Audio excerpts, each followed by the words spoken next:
So I'm going to talk about day 2 network automation, operational automation. We talk a lot about the build side, the automating how you build your environment, but when you then onboard it and you hand it over to the run team, in my experience, it was always a bit of a nightmare, and we used to keep it in project as long as we could because we didn't want to take it on, and keeping the lights on is a challenge.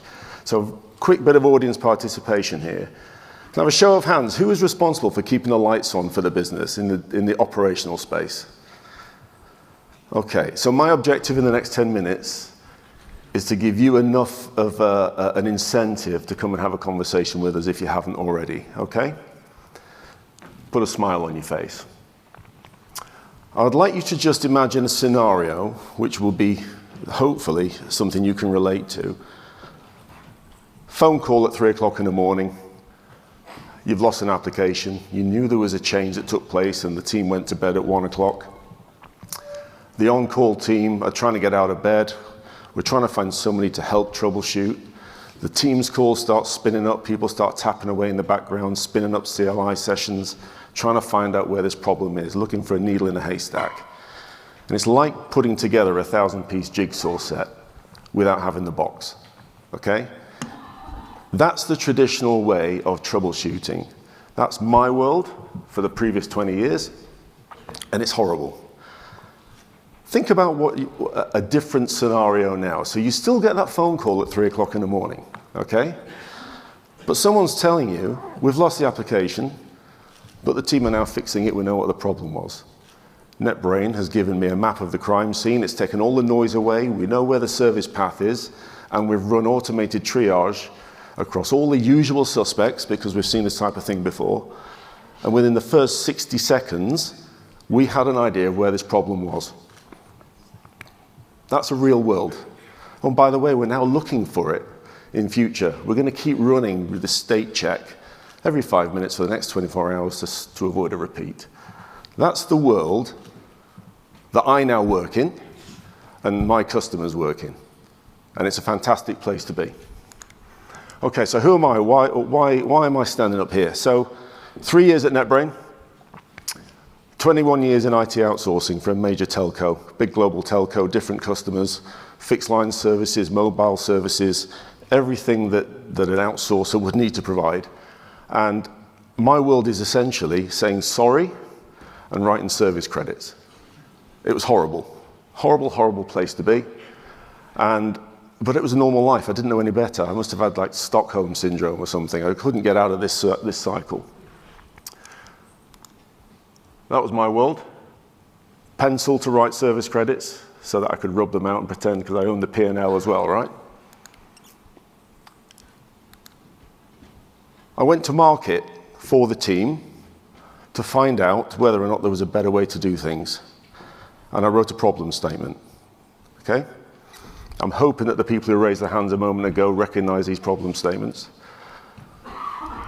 But the long and short of it was we didn't have enough people with the right skills. Faults took too long to fix. Every time we changed something, we had to cross our fingers because we really didn't know what the downstream effect was going to be. And people just pointed at the network all the time, okay? That was the problem statement. I'm hoping some of that resonates, and if it does, come and talk to us. Okay, so that was me. That was why I joined NetBrain. I'd not heard from NetBrain before, and we found them, and it fixed those issues that we've just called out there. So who are NetBrain? So it's our birthday this year, 20 years, 20th birthday, fantastic event for us, big milestone. And for the first 15 years of our existence, we have been turning the lights on for customers, automatically discovering their network environment, documenting it, mapping it, creating a fantastic digital twin with real-time information in it that's queryable, allows you to troubleshoot, allows you to plan your change, allows you to face into your audits. This is real-time information of the full configuration, the topology, the condition, the state of your network as it is when you baseline it. Okay? Familiar with that? That's turning the lights on. Really powerful for operations. But what we found, working with our customers over the last 5 years, we spent a lot of time with them. We've earned the right, because they're in the operational space, we earned the right to analyze their ITSM tickets. And we found two really important bits of information in there, and it was irrespective of the industry that they operated in. The first bit was that 50% of everything they were dealing with was avoidable. Okay? Fat fingers, change related, config drift. These were things not breaking. These were things that if you looked for them, you could stop something bad happening. The second bit of information that we found through that analysis was that 95% of all the incidents that just happened that did break, they were repeat. You knew how to fix them. All you need to do is look at previous tickets. You knew the triage steps you'd taken. You knew what to do, and you knew what the root causes were, but every time it happened again, you did the same things. You spun up a CLI session, you jumped around, and you did it the traditional way, not learning from your previous mistakes. Okay? We haven't changed the way that we manage networks in well over 30 years, right? This is the way it's always used to happen. That was my world, it was my team's world, and frankly, this had to change. But there is a better way. There's a new way.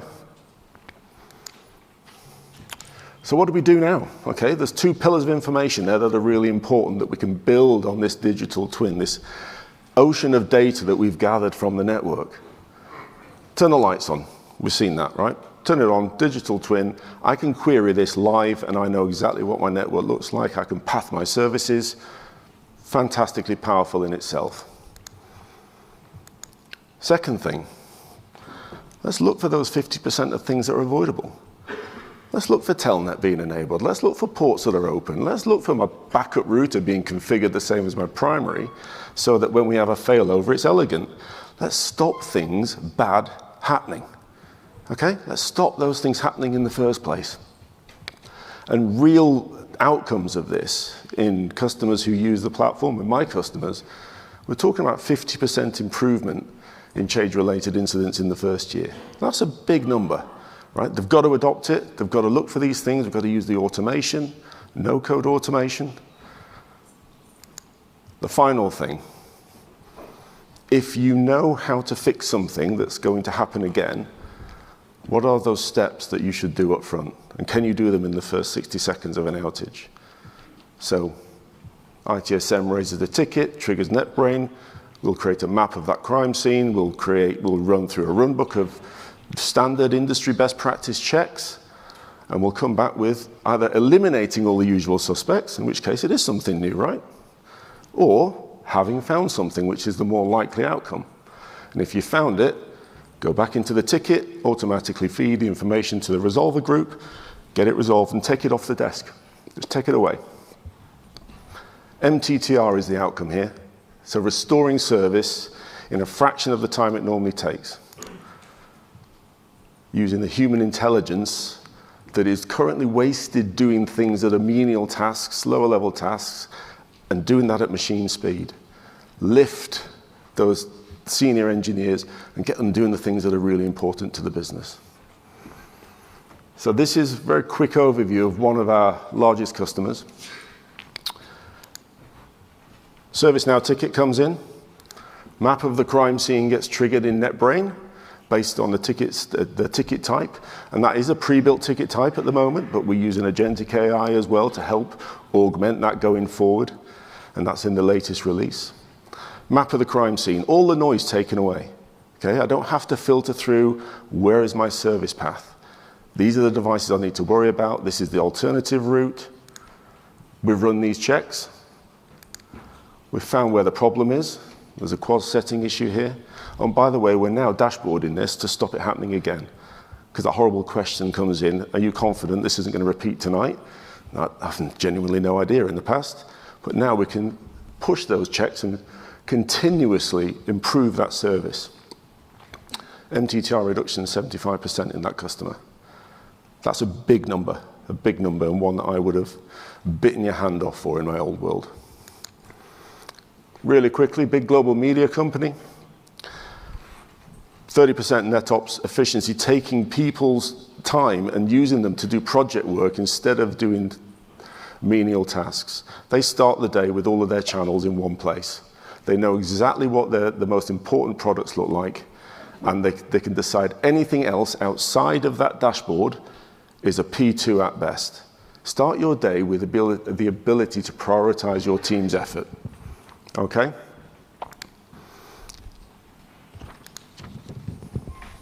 Ten minutes really isn't a long time, is it? I feel sorry for the guys up there. Okay, so this is about service-centric service management. Having a dashboard that starts your day that the business can recognize and say, these are the things that dictate my share price, my reputation in the market. Everything's green, or if it's not green, it's red, and I know why it's red, and I can get that fixed. Stopping having the questions being asked from above about what's going on and what's important. Stop all the P1s being P1s before you actually know that they're important. I'm going to skip through the rest because I've gone over. Final one super quickly, just another use case. Again, a function. Autobot's in there, Ansible's in there, but there are plenty of others. There's some great ones that we've been talking to earlier on today. Compliance assurance, okay? You build something new change comes in ServiceNow. It uses an Autobot as a single source of truth. It gets triggered. We will then analyze the network and identify whether or not the change has actually been compliant with what the standards were supposed to be. We'll identify if it's affected any paths. Again, dashboard in the paths so that you know right up front, has there been a butterfly effect? Is it compliant to our architectural standards? And that has reduced audit overhead by over 90%. That's massive. I'm out of time, guys. I'm going to leave that there. Come and see us at booth 12. If there's anything here in that problem statement with the rabbit in the headlights that you think resonates with your world, we'll show you, bring your challenges, bring your hardest, most complex problems, and the guys with the big brains in the corner can walk through them. Don't ask me. Ask the guys with the brains in the corner because they're there to really walk through how this thing will work. Okay? That's me. Thank you very much for your attention.